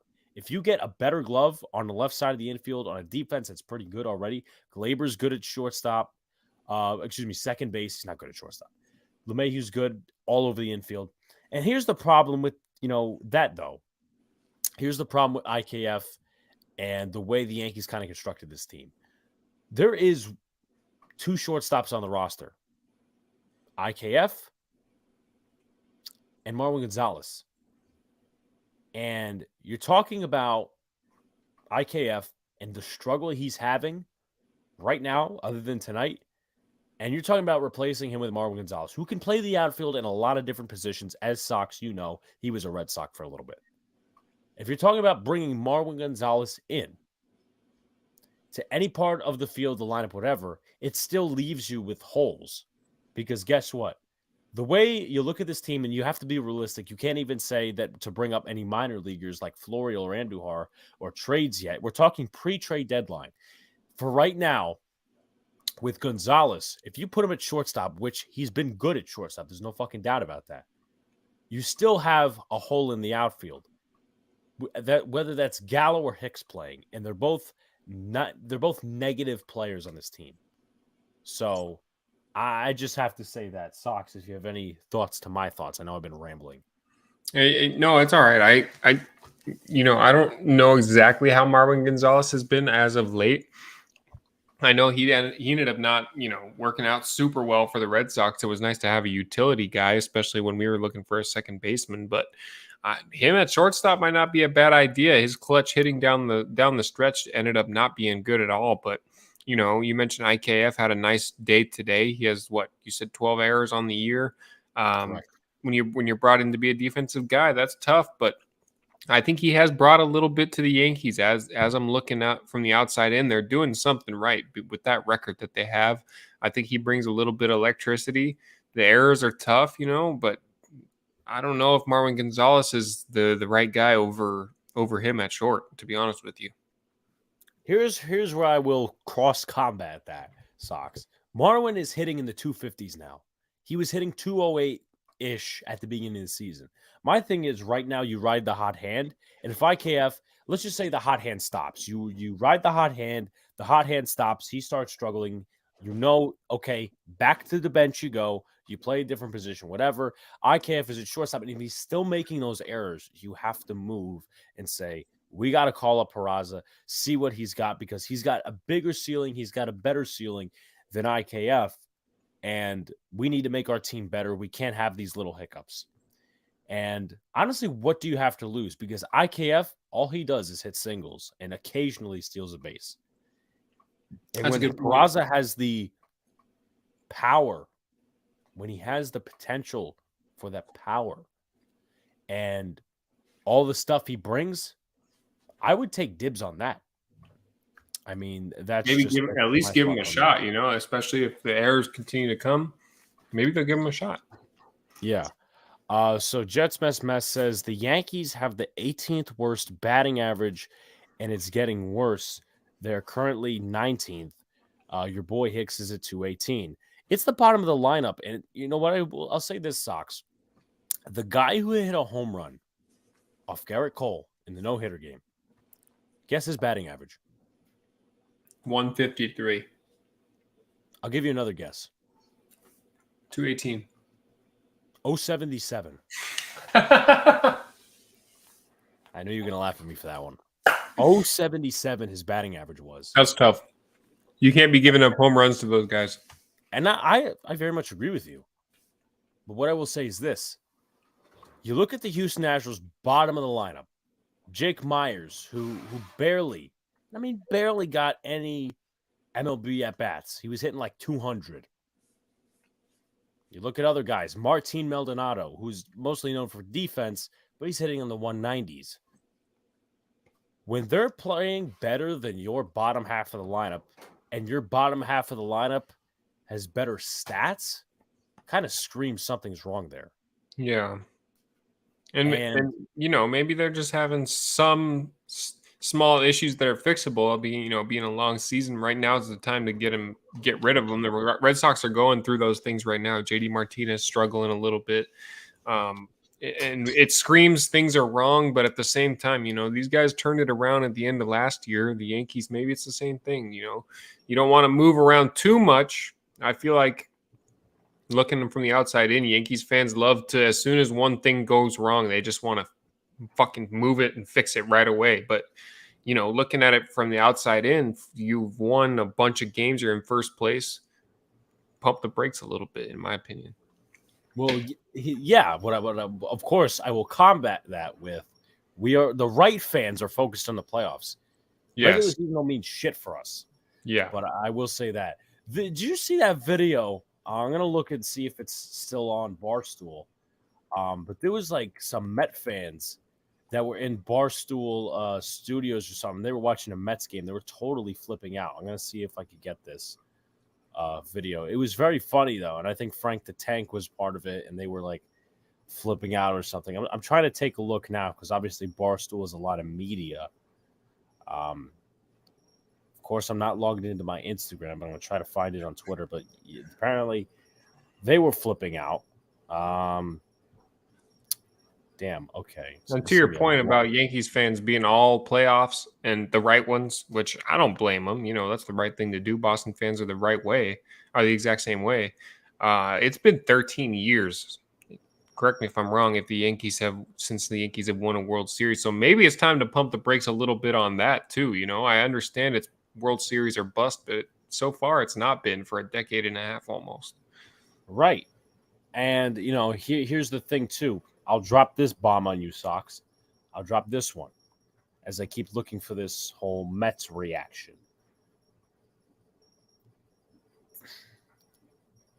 If we win the World Series, I will be fucking happy. I will be just prancing around in happiness, which is actually very much an understatement. Aaron, the last few years, and you should know this, Sox, because one of your players came to us after the World Series win, Jacoby Ellsbury. And even Freddie Freeman is an example, but it's not a correct example given his situation. With that being said, just because you win a World Series, it's not guaranteed that a player comes back. No. And let me say this as well. Let me say this as well. If this team doesn't sign Aaron Judge to a contract extension, Anthony Rizzo may go as well because he has an opt-out at the end of the season, and he's playing out of his mind right now. Now, he has, I think, 20 home runs, like 50-some-odd RBIs. Yes, the batting average isn't there, but, he's a guy you can have in the lineup, and he's still going to produce despite the batting average and all that other shit. And these two guys are very close. You look at them in the dugout, they're talking to each other, they're fucking around, whatever. They're hanging out on the side. So, in my mind, in my thing to Cash and Hal and everybody, whether you win the World Series or not, you got to get it right with Judge. Because that's a big picture thing as well. You could say whatever you want. Oh, the Yankees could possibly have a guy in mind if Judge leaves. Who's your first base idea? Nobody in this system plays first base. And there's not a very good list of first basemen that hit free agency next year. Eric Hosmer, he's the enemy of all enemies when in terms of a fan base in San Diego. I think Voigt's a free agent. Are they going to take stock on him? No. So, once again, a lot of things have to happen. Yankees have to play their cards right because it may fall apart like this. And even when you think about that, too, Giancarlo Stanton is still in his prime. Garrett Cole, whether he's pitching to, ace money, he's still in his prime as well. So they have to try to keep this team together on a long-term note and a long-term basis. Thoughts on that? That's a good point. I think Garrett Cole, whether or not he's struggling right now, that's a good point that he's still in his prime, and Giancarlo is just an absolute monster. I think it's a good point that, Rizzo and Judge, you got to lock these guys up, especially if you're going to use them as your nucleus. You don't want them going anywhere else, especially if they're balling like Anthony Rizzo is. Guys are going to want to pay him money to go play for them, So let's start with keeping your nucleus together, sign Rizzo, sign Judge, and move things forward. And this is why you have to get the Judge shit going right now. Now, he did settle $19 million in arbitration for this year with the Yankees, which shows some. Now, I don't agree with that because I feel like he should have got way more. But that shows Judge has some good faith in negotiations, not like what they did on opening day, releasing all the numbers. So there's that. But here is the reaction of some Met fans inside Barstool Studios, because at the time they were on a 3-game losing streak. So I'm going to play this. Let's see right here. Full screen. Put it up all the way. Shut the fuck up, Frank! Shut the fuck up! Let's go! Fucking Christ! I've been sitting here for 9 innings with you! They're the best team in the National League! Oh, they lose one fucking game! They've lost 5 out of the last 6! They're falling apart! The Braves never lose!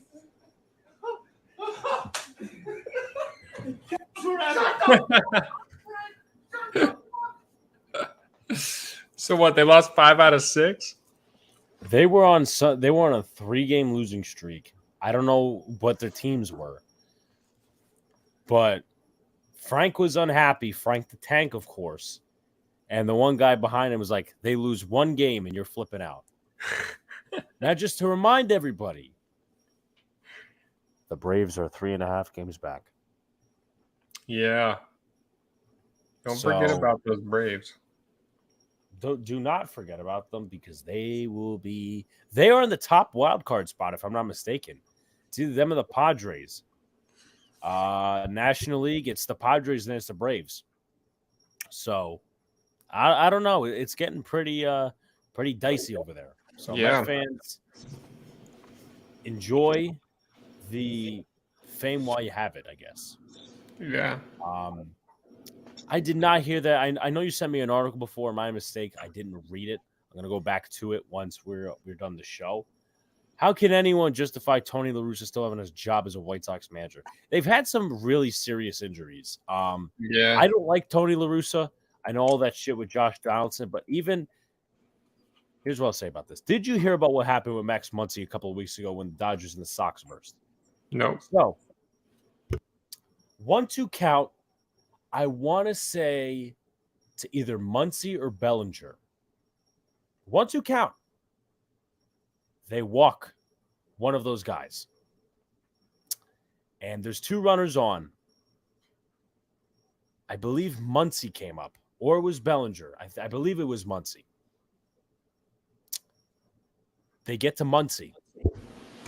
Muncy hits a 3-run home run. You were in the count 1-2 versus Bellinger or whoever else, and you walk him. And then the next guy hits a 3-run home run.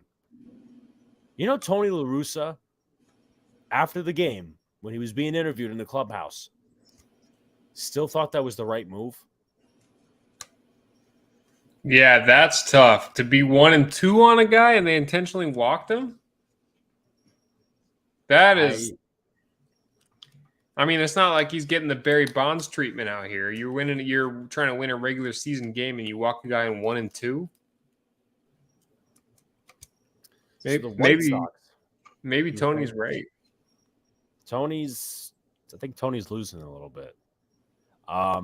So here's who they have on the IL. They have Yon Moncada, they have Grindal, they have Liam Hendricks, who's one of their better relievers, Aaron Bummer, Kyle Crick, and Adam Engel. Other than that, they have Anderson back. They have a couple other guys. So the team's just underachieving, if anything. And I thought the White Sox were going to be really good coming into the season. I mean, did you think the same thing? Yeah, I thought they'd be good. I bet you no team has that many stars, you might say, on the IL. That's tough. So, I mean, it's going to be interesting what happens with La Russa. Does he get fired? I mean, once again, interesting. I think he gets fired probably. I don't think, and especially if they don't make any big strides right now. I don't know where they are in the standings. I don't think they're very competitive right now. I think it depends on outcry. I think it depends on how much the fans push back. Yeah. If they push back and they're under 500, like hell, they're fired. Like he's fired. But if they're under 500 by a few games, like let's just say, I'm trying to put figures up here. Let's just say they're trying to do my math here. 75 and 80. No, not that's a big number. Like 78 and 83. I think that's an appropriate one. If they're 78 and 83 and there's not too much outcry from fans, I think he's still going to be the manager. And I think they'll be like, look, one more year or you're fucking fired and you're going right into a nursing home. I think that's a good point. Yeah. I think if it's anywhere near 500, he's probably going to stay. If they end up dropping a bunch of games near the end of the season, that'll be it. So Nimmer says David Sills looks like a decent wide receiver. I think number 2 or number 3. He's going to compete for that 5th, 6th wide receiver spot. But I don't think he's a camp body. He's not going to make the roster. Of course, guys, if you haven't already tuned into those roster bubble videos that I've been doing as of late, David Sills, I haven't done one on him yet, but I will be. That's a good idea. Thank you, Nimmer, for that. Tony says the Orioles have the 4th best pitching and bullpen in the majors with the aces staff, John Means on the IL. Things are looking up. That's honestly, we've been talking for years, and I mean years, about when are the Orioles going to pop out of a rebuild. I think next year they ought to make some strides. Mancini's a free agent. Cedric Mullins is almost near the end of his contract. Re-sign them both. Re-sign your youth. And if they could get some guys, and if they keep that pitching, and I think they just need hitters, to be honest with you. Like, Tony, you can disagree with me if you want because you're an Orioles fan. You know more than I do. But if the pitching is the way it is right now, 4th best pitching and the bullpen, if you got hitters and if you could just try to – here's one of the biggest things. Outside of just basic needs of hitting, pitching, whatever. And the Sox need to do this too so they could get into the playoffs and actually have a run more than, people are predicting right now.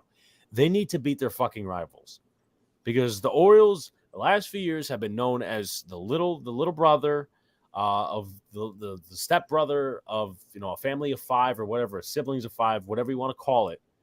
But everybody every year thinks of the Orioles as, oh, well, they're going to be a 5th place team. You mark them down as that, whatever.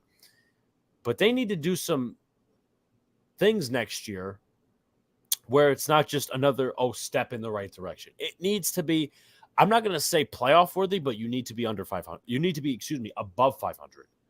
So I think that depending on, Tony, obviously, once again, you could respond to us. What are your needs offensively? Because once again, you guys got Mancini. Mountcastle's pretty good too. Hayes and Mountcastle are a great 1-2 punch. Austin Hayes is pretty good. We just need a few more hitters. Yeah. And if you want, you could tell us some positions and we'll look up free agents for you. And obviously the Orioles are not a big spending franchise, but if they get the right guys, they could be, in there. Because if you take a look, they'll be on the same level with a couple of different teams, in my opinion, if you look at next year. Because the White Sox, I think, could turn it around. The Tigers will take a step in the right direction, pending everything goes well. And this is obviously in a magical situation. But you take a look outside of the Rays, Jays, Sox, and Yankees. Barring anything big happens with those 4 teams, we'll leave them off to the side right now. You're looking at a sliver for a wild card spot. I think the Angels could be a better team. I think the Rangers could be a better team, possibly, not by far. I think the Tigers could be a better team. There's a couple of teams that could be on your level, and I think you just need to, sign some big guys, and then you'll be in there. Thoughts on that? Yeah, that's a good point. Maybe just try to gather a group of those teams, try to be better than those teams. And then that's a good point that you have to win against your division because you play these guys a lot and they know a lot about you. And it's a big swing in momentum when you can win those division games. And the Yankees, the Red Sox, the Blue Jays, the Rays, they've beat up on Baltimore lately. And yeah, maybe just bring in that one big power hitter or that the 2 big contact guys, whatever it is that you need on offense, because that bullpen's good. We've seen it. Maybe just a little bit over the top instead of, like you said, a tiny step in the right direction. Okay, so I'll give numbers right now. Against the East, the Yankees are 26-12, which is, the best. The Blue Jays are 15-15. So if they're going to make any playoff spot, they need to fix that up because you can't be 500 against teams like us, teams like the Orioles, teams like the Sox.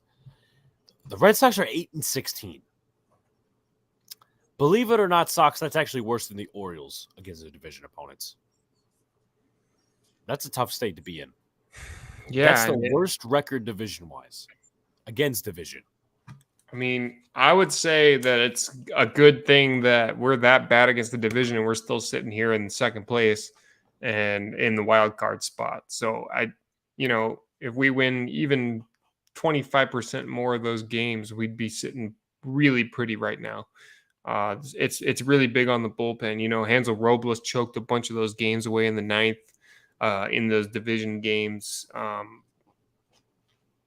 It's important though. It's important that division. That's huge. You win a whole game on them when you win against the division. So we'll see. Before I go to some other teams, Tony says I think we could find someone better than Mullins, but that's just me. In my personal opinion, you look at this free agent class. I think first of all, I think Mullins is an outstanding player. I think he's very underrated because he's on a very crappy team, or at least for the moment. There'll be a better team in the future though. You look at the center field free agents, it's not that good, Tony. Lorenzo Cain just got DFA'd by the Brewers. Kevin Kiermaier has been trashed the last couple of years. And Kike Hernandez, I mean, how has he been for you guys overall this year? He's been so quiet this year. Right now, he's not available dealing with that couple injuries. But obviously, we saw what he could do last year. Kike caught fire. Was one of the MLB's leading players last year. But it's an interesting spot because the outfield dynamic with Refsnyder playing so well, Jackie Bradley, struggling, Verdugo, and then you have Kike coming back with JD in the mix. It's going to be interesting. But Kike's quiet this year. He's hurt.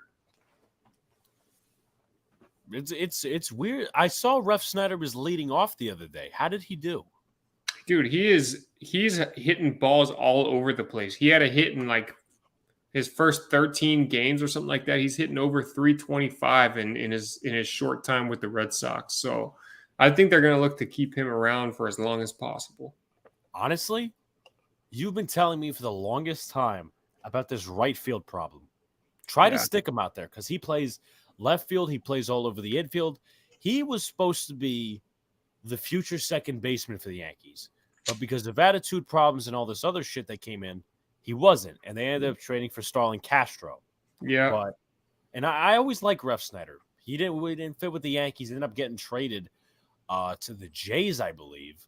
But I always like Refsnyder. I didn't have a problem with him. I wanted him to work out so bad. But I guess good for the Sox that you guys have found somebody. And once again, you guys have been talking about, for this whole time, well, this guy doesn't have, too much offense, but he's good in right field, whatever.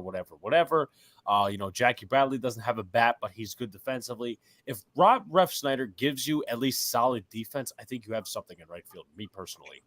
Yeah, and with Kike coming back, it's going to be nice to have three really good outfielders out there. There's a lot of Red Sox fans saying right now that Jackie Bradley's time in Boston is coming to an end, and it's unfortunate because he's one of my favorite players, but there's guys that are balling right now. You want Jarren Duran on the club too. We didn't even mention him. You want Jarren Duran on the club. You want Refsnyder out there. You want JD Martinez, Kike Hernandez, Alex Verdugo. You can't have all these guys in the outfield. So hope crowded. If Jackie doesn't step it up, man, he's not going to be on this team for very much longer. So your outfield right now is Verdugo, Bradley, Cordero, Duran, Refsnyder, if I'm correct. Plus Kike coming back at some point. Yes. So it's crowded out there. How's Franchi doing? Dude, that dude is hitting. He has turned it around. We thought we were losing that trade hardcore with, we traded Benintendi for Franchi Cordero. He came over and stunk for us right when he came in, went down to AAA, and he's back now. I think he's hitting, 265, I believe. 252. He had, I think, 3 RBIs in his last game against the Jays. He's hitting the ball over the yard, man, and he's strong. He's got a couple big home runs. I think he's got the Red Sox longest home run on the season. There's like 470 something feet. So I'm happy that he's back, and he's not a great defensive outfielder, but another one of those guys that we're trying to swing into the mix. And was he originally an outfielder once you guys traded for him? Yes, I believe he was a left fielder, and now we're playing him out in right. So typically, would he be a guy to be, in your opinion, and also you could use realism in here, because obviously what we want as fans is not necessarily how the team sees it. Would you play him as DH whether Martinez gets a day off or in left field? I would play him as a DH if Martinez gets a day off, 100%. Because like we said, we have a whole bunch of talent out there and speed. We got Duran and Kike and Jackie. There's if Jackie stays, and it's Verdugo if not. So Tony says, how's Bradley been doing lately? Sox haven't been down here in Florida in a few weeks. Obviously Sox did, like, what's going on with him? His bat was never great, but obviously you said his fielding. Do you think it's just, the competition just crowding him? Yeah, I think that the competition's crowding him. He's not playing bad either. He's middle of the pack for the club, I believe, in average and hits, but it's with Ref Snyder playing so well now, affecting games. Frenchie Cordero stepping it up, hitting 250 something. You said that's what we want from these kind of guys, spraying the ball over the field so we can get Story and Martinez and Bogarts these big at bats. Let me just see something real quick. Okay. I had no idea you guys had Yolmer Sanchez. Yeah. Yolmer Sanchez, he hasn't had many at-bats for us this year, but that's a former Gold Glove second base, if you remember. I don't know if for the White Sox. So that's something that the Red Sox have looked into, and he could make a big difference for us down the stretch. So, funny story. His name used to be Carlos Sanchez for the White Sox. At least I think so. He changed his name to Yolmer because every time his wife gets angry at him, she calls him Yolmer.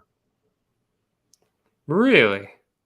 I believe that was said on a Yes broadcast when we were versing the Sox at one time. But yeah, his name is Yolmer Sanchez. Was Carlos Sanchez at one point. But I had no idea you guys had him for a little bit there. Obviously, I mean, I'm looking at the last game's box score, and he went 0 for 1 with a walk, so that's not much there. How's Verdugo? Has he been turning it around? Verdugo is having probably the best June that you could probably have as a member of this team. 23 games in June. He's hitting .337 with 19 homers and 3 home runs. His last home run was really, really clutch against Toronto to avoid that sweep. So Verdugo's been really good. Again, the talent, as we get more suck bots in the chat, the talent in right field is forcing Jackie out of town. Here's the thing, Sox. I don't get when I'm on StreamYard doing Boys in the Big Apple. This shit never shows up. What? When I'm doing Boys in the Big Apple on StreamYard, this shit never shows up. What the fuck is that about? I don't know.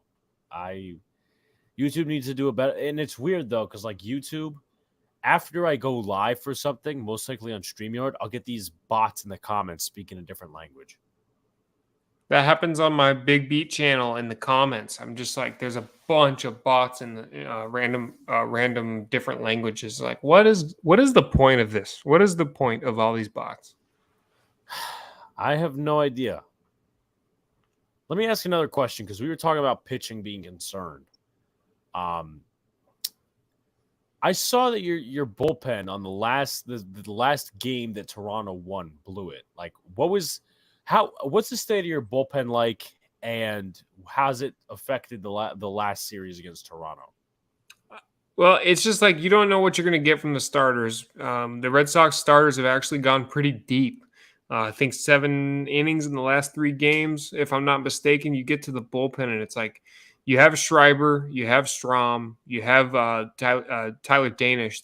They're really struggling right now because they're in the thick of it. It's the middle of the season. They're being heavily relied on by Alex Cora, and the guys are blowing it, man. I mean, like we heard today, Whitlock is getting considered to go back to the pen when he gets back, and it's you need that type of big, strong guy. The Red Sox don't have in the bullpen. Like Schreiber's our tallest guy, and you want that. You want some guy to come overpower hitters in that back into the ball game, and we don't have them. How's Winchowski doing? Yeah, he's doing well. I think he got his first or second maybe career victory. It's one of those guys that I believe he's not going to be reliable down the stretch. Made his first career start this season. He's playing well. I don't see him being effective down the stretch. You know, you guys get down the second, third time around the order, that's when he starts to crumble. And combine that with the back end of the bullpen that struggles, it's not going to work out. Looking at the box score, of course, and I have a lot of questions, obviously, because I don't watch Sox baseball like Sox does, of course, but when I can, I'll tune in. Who's this Siebold guy that had 7 runs earned against the Jays the first series? Connor Siebold. He I think that was his debut. He's been in the system for a while. One of those guys that, you know, we don't know when Paxton and Sale are going to be 100%. Sale got 7 strikeouts in his rehab, I believe. But Connor Siebold he absolutely stinks. I have no idea why he even got called up and why we're giving him a chance. But it's that middle part of that season right now. It's hot. It's summertime. We're trying to find guys that fit, and just like Schreiber, it's tough. It's the experience, you can tell it's not there. Who's closer to coming back, Sale or Paxton? Sale for sure. I don't even know what the fuck is going on with Paxton, but we saw Sale throwing. I think a rehab assignment. He struck out 7, like I said. He is strange because he did the same thing last year where he wants to be 110% before he comes back. I think he's ready to go, but we're just waiting for Sale to come back.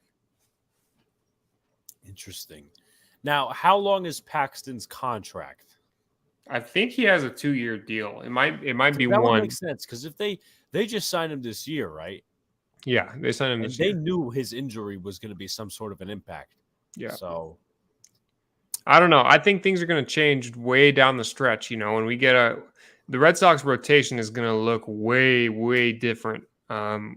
Evaldi's dealing with a hip right now, so that goes into why Siebold's getting his chance.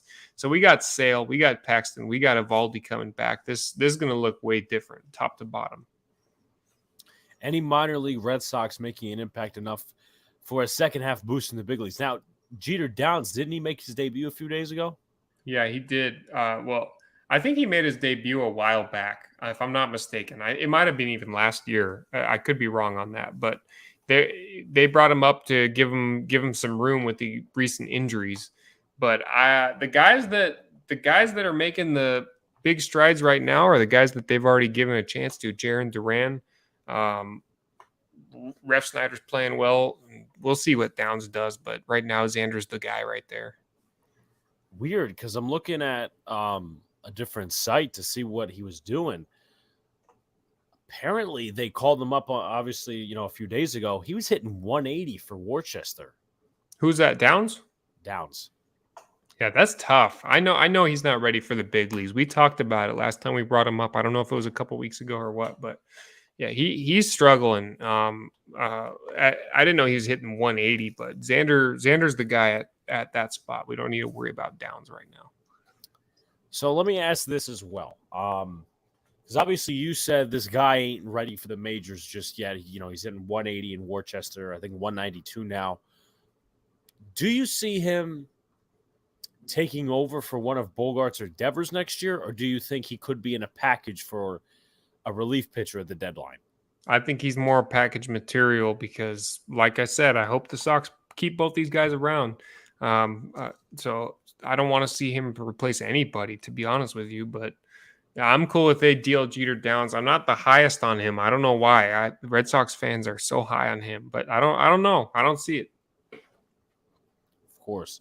So obviously talked about Evaldi a little bit. What's the situation with Matt Barnes? I remember you telling me that he was just put on the IL for precautionary reasons. What's up with him lately? I don't know. I'm not sure exactly what the injury is with him. I think it was like one of those guys that was dealing with a hip injury. Do you know exactly what his injury is? I will take a look myself. Matt Barnes. Let's take a look. Barnes was put on the IL with shoulder inflammation on June 1st. On June 1st. So it's been about a month-ish. We put Red Sox. So I mean, a month on the list with shoulder inflammation. That's tough. I don't know if that's going to be reliable down the stretch, let alone him choking away games. When Matt Barnes was good, he was untouchable, man. I loved watching him pitch. Let's take a look. See if anything on. I'm going to see if anything on Twitter. No, not that Matt Barnes. Let's see. There's a popular Matt Barnes, and then there's Matt Barnes, the pitcher. Yeah, I mean, a lot of people are just shutting him down right now. Like, a lot of people, I in the comment section, I don't even. Okay, so he did throw from 90 feet on June 18th, and Evaldi, this is also on June 18th, progressing slower than expected. So. That's great.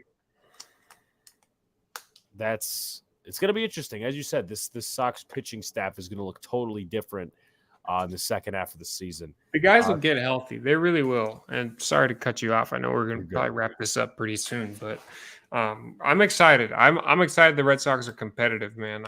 I think that the pitching staff is obviously a big deal. We're going to go after one big bullpen guy. I don't think we're going to go after any starters because we were going to rely on Paxton and Sale.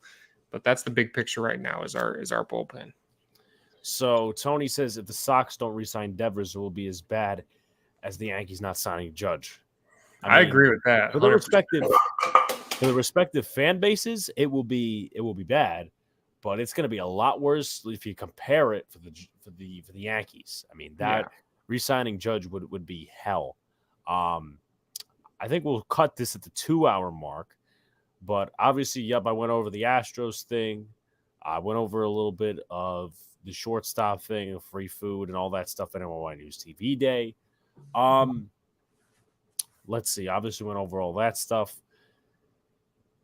Do you have any ideal players you would like to get? Because we've been talking positions. But do you have any ideal players you'd like to get at the deadline? You know, we talked about a couple relievers from Cincinnati. I haven't really, to be honest with you, I haven't looked into exactly who I want to bring in, but I know that we need a strong arm in the bullpen. There's a lot of guys that they have great control. I don't see anybody getting dominated in the back end of the bullpen. So I'm pulling it up right now, looking at possible power arms, at the trade deadline, but that's our biggest thing. I don't think we need any more offense or starters. What about you? I think bullpen's definitely a thing for concern. The Yankees have apparently been talking to Cincinnati about Luis Castillo, and that would be big because we could use starters to have an extra day off. We could use a sixth guy. Let's just say Cortez isn't ready to go or whatever. Because the one main concern coming into the season, and I've talked about this numerous amount of times, is that Cortez. He hasn't seen this much playing time. He hasn't seen this much pitching time. And he was, Sox, if you remember, he was one of the better pitchers in baseball.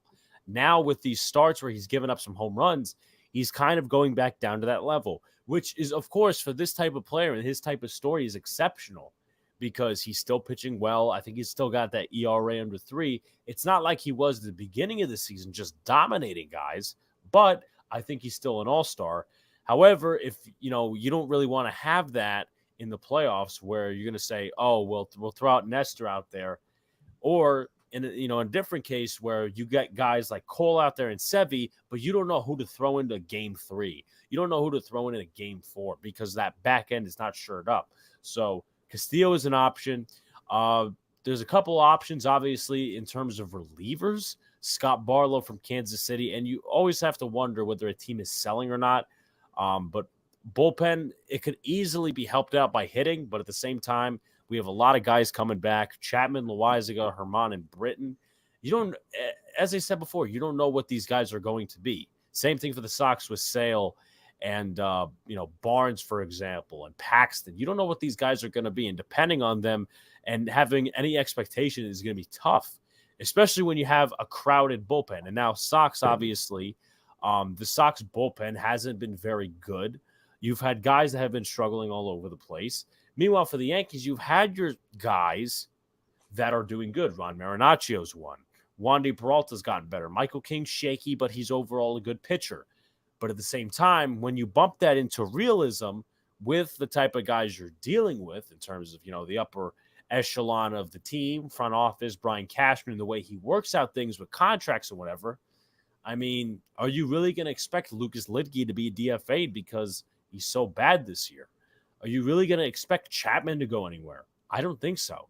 Are you going to expect Britton to go anywhere? I don't think so. So, Clay Holmes better be the closer when Chapman comes back. You're going to have a lot of shit to go through, a lot of moving pieces, and you have to find roles for these guys because, who gets sent up, who gets sent down, whatever. It's going to be a big decision for the front office, and whoever you got to finalize them in their role. If Chapman's not going to be the closer, is he really going to be that 8th inning guy? But that's also Britton's role. Could he be a 7th inning guy? But then again, too, Wandy's a 6th inning guy. Michael King's a 7th inning guy. Loizaga could be an 8th inning guy. Hopefully he's not injured and he's not doing too bad when he comes back.